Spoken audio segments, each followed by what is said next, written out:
It started on a quiet Thursday morning, the kind where the air feels heavy with stillness and the sound of sprinklers echoes across perfectly trimmed lawns. The neighborhood had always prided itself on uniformity: identical mailboxes, evenly spaced trees, and driveways polished to near perfection. But my small backyard shed didn't fit into that pattern. It wasn't an eyesore by any means, just a modest wooden structure I had built with my own hands. It stored my tools, some old paint cans, and memories of long summer projects. Yet to the HOA, it was a violation. The letter appeared folded neatly under my doormat, sealed with the familiar red HOA emblem. The message was short, formal, and suffocatingly polite. You are in violation of Community Code 12B. Unauthorized structures must be removed within 30 days or face penalties. At first, I laughed it off. The shed had been there for over 2 years, never once drawing attention or complaint. But laughter faded into irritation when I noticed the fine print. Failure to comply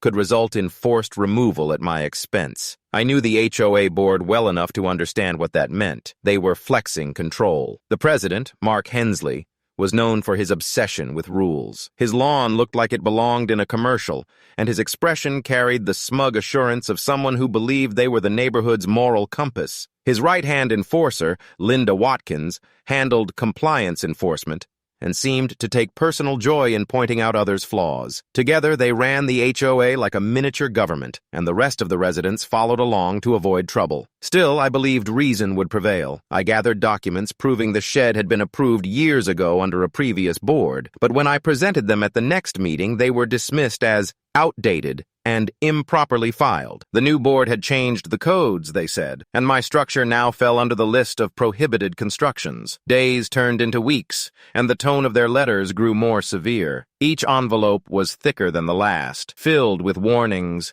threats of legal action, and citations written in bureaucratic jargon. I could almost hear Mark's smug tone behind every word. I filed appeals, emailed photos, and even invited them to inspect the shed, but no one came. Instead, a final notice arrived, stamped urgent. The message was clear. Demolition was scheduled in 10 days if I didn't comply. I felt a cold wave of disbelief. The idea that they could simply decide to destroy something on my property without consent seemed impossible, even illegal. But as I read through the HOA's bylaws, I realized they had crafted their own legal shield, technicalities and clauses that gave them surprising authority. The next morning, I stood by my kitchen window and looked out at the shed. It wasn't just